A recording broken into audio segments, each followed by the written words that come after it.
In this Canva tutorial, I will show you how I make my YouTube thumbnails using Canva AI. You can see the sample real world example here.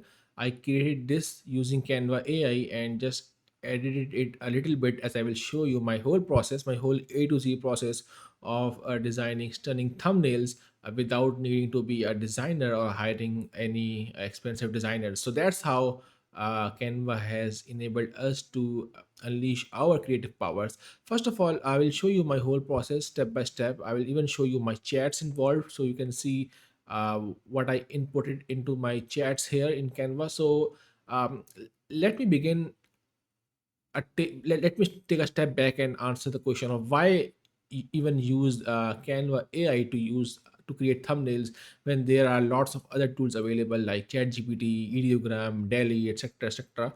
So the main reason I like to use Canva AI, as I will show you in just a moment, is there is a great inbuilt Canva editor built into this platform, and there I can easily make edits, as I will show you how I do a little bit of customization. Because let's face it, a Canva AI will not create you Mr. Beast style thumbnails right from prompting. So that's why the inbuilt editor is a big help. So that's why.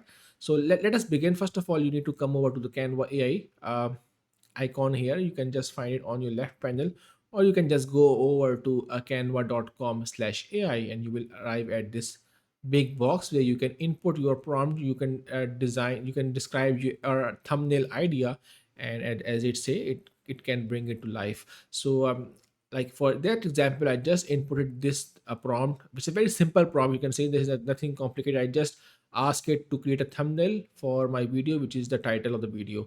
That's how simple. I mean, you can just go over to ChatGPT and ask it to create you uh, elaborate thumbnail designing prompt, and then you can just copy that prompt and paste that elaborate prompt inside here, and maybe you can test that. But I find that using this generic approach makes my Canva AI process to work freely, and and basically it doesn't limit Canva to open up its creativity for me, so I can have a lot of different ideas in front of me. That's why I like to keep it simple here. So once I do that, I just click on the submit button, and it will open up this chat GPT style chat where I can have it output more designs, like output more thumbnails for me.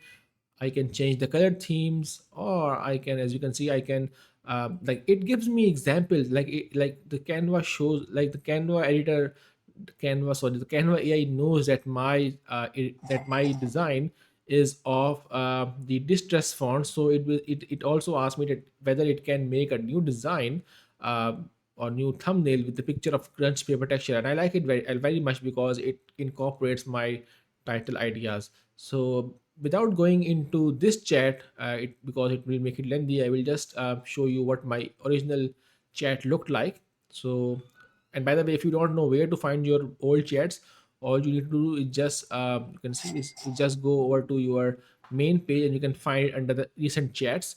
And if you click on see all, sorry, it was a sale from my Amazon merch account. So if you click on see all, you can just see this top 6 distress. So you can see that all of your chats are here. So that's how I arrived at this chat. So let's see what I did after I got some designs here. I asked that I want more designs, and it said sure thing, let me grab that for you, and it make more thumbnails for me. I didn't like them as well, so I just asked them that I want them with the grunge texture, and I think that was not good enough for me. So I just asked more. So that's how I like it. I just keep on pressing a button and see what comes up. And as you can see that this time I really like this thing. So I just click that one because I really like to use this one, and I just open it on a Canva editor. And from there you can see that I just made some simple background color changes, and I added a simple Canva logo here because this was a Canva related tutorial. So but most of that is very similar to what was here. So that's why I like the Canva editor, because I can make quick changes on the go. So you can see if I click on the background, click on the color background icon here, I can just input some colors here. So that's what I did. Very simple, nothing very casual. I can just choose a different font if I want, but I liked bold font, so I didn't bother changing my font here. So, and I added a Canva logo just to have just to give a little bit of pop, because the middle part, the empty part, I didn't like it very much. But you can see that it's a very congruent thumbnail for my title. You can see that it incorporates the distressed elements. It incorporates some design for fonty elements on the side here. The title or the text here is bold, which is eye catching in the YouTube search results. So overall, not bad.